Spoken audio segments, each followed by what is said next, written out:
tailor-made news presentation all about Liberia and elsewhere. Today is Thursday, February 15, 2024. I'm Alfred Rogers presenting. Top stories this afternoon: Liberia and Ghana renew commitment to fostering greater cooperation for mutual benefits.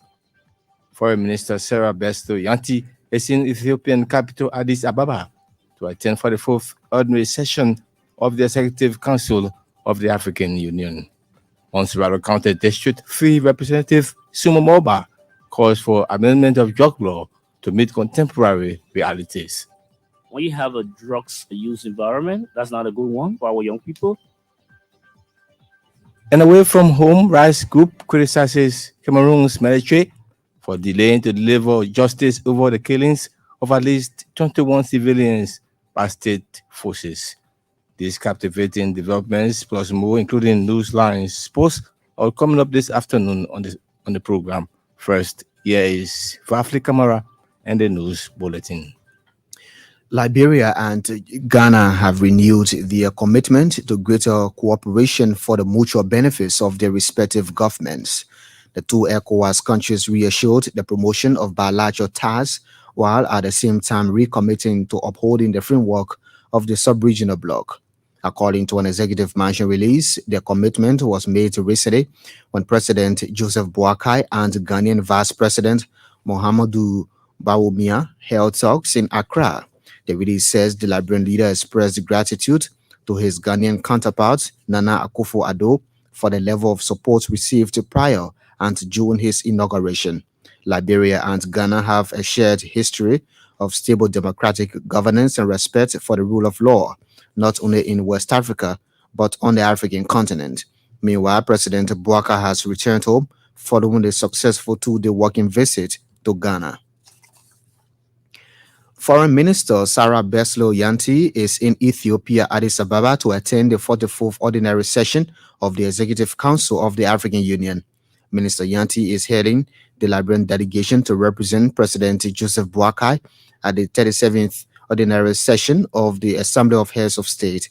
According to a foreign ministry release, the 44th ordinary session of the Executive Council is being held at the headquarters of the African Union in Addis Ababa, Ethiopia.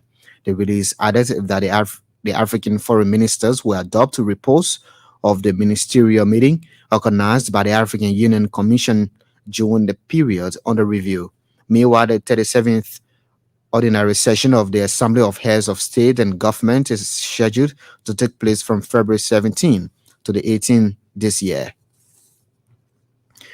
Serrano County District 3 Representative Sumo Moba is proposing amendment of the current drug law of Liberia.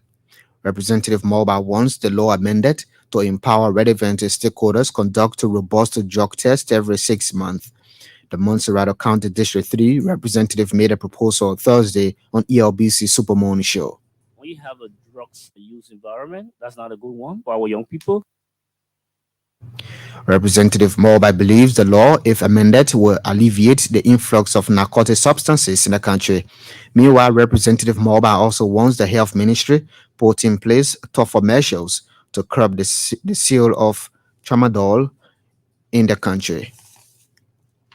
The management of China Union Mining Company in Bong County has signed a memorandum of understanding with protesting workers of the company to address their demands. According to the MOU, China Union has agreed to pay $600 United States dollars as education benefits to each employee for 2 years. The company also agreed to underwrite the medical bills of employees, provide drinking water, rice, and personal protective equipment, PPEs, amongst others. Meanwhile, the head of the aggrieved workers, Edward Nemo, told our correspondent that the workers are resuming work today as negotiation continues. Workers of China Union disrupted normal operations of the company during a 2-day protest as alternative remedy to seeking redress to their grievances. Family members of pretrial detainees in Riverview County are calling on the Justice Ministry to assign another pro-state prosecutor in the county to fast-track cases on the coast docket. Our correspondent said the assigned county attorney, Fofi Kamara, has been ill for some time now. According to our correspondent, The lack of government prosecution lawyers is said to be impeding the adjudication of cases in River County. A correspondent said since the November term of court, several cases on the docket remain unattended. Acting County Attorney of Montserrat County, Councillor Swalihu Sise, has accused the state prosecutors of misappropriating 150,000 United States dollars allocated for prosecution. The money, according to Councillor Sise, was allotted for the state prosecutors during the murder trial of former Chief Justice Gloria Musu-Scott and 3 family members. Councillor Sise also alleged that the money in question was given to former Solicitor General Councillor Unity Tuan for transportation, accommodation, and miscellaneous costs. He accused the state prosecutors in the murder trial, Councillors Bobby Livingston, Adolphus Kanwa, and others, of diverting the funds into personal use. But in reaction, Councillor Bobby Livingston clarified that government provided prosecution funds of 131,000 US dollars during the trial, contrary to Councillor Cice's claim of 150,000 United States dollars. Councillor Livingston, June, a news conference Wednesday, said Councillor Cice received 3,000 United States dollars share of the fund. He also clarified that prosecution funds are legal and provided to county attorneys and specialized courts as required by law. Deputy House Speaker Thomas Fala has reaffirmed his unwavering support to the reactivation of the WASH Legislative Caucus at the legislature.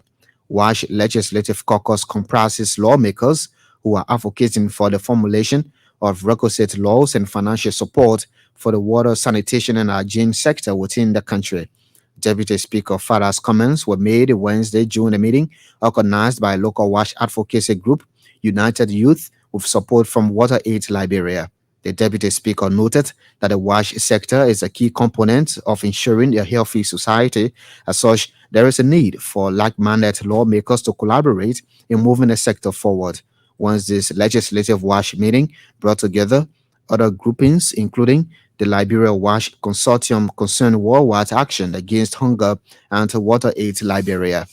And the House of Representatives has mandated its committees on state-owned enterprises and public utilities to investigate the reported interruption in the supply of electricity by the Elbc. They followed a communication from Grand Bassa County District 1 Representative Isaac Banning. Representative Banning said he has observed with keen interest the inequitable and inconsistent power supplies by the Elbc in Monrovia and its immediate environs. The Grand Bassa County District 1 representative believes such practice has the tendency to destroy lives. Representative Bani wants the matter treated with urgency, with the appearance of the management of the Liberia Legislative Corporation to state reasons for such power outage. Fafle Kamara will be back with our weather update and international development. This is Newsline on Elbc Radio. One of the big stories we're following: Liberia and Ghana renew commitment to fostering greater cooperation for mutual benefit. Exactly 1 week after her confirmation by the Senate, Foreign Minister Cyril Besto Yanti is making her first international trip to showcase Liberia's position.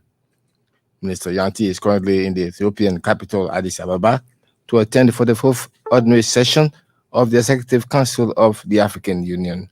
Frederick Tigwe has been reading through a foreign ministry release and now reports. The release noted that Minister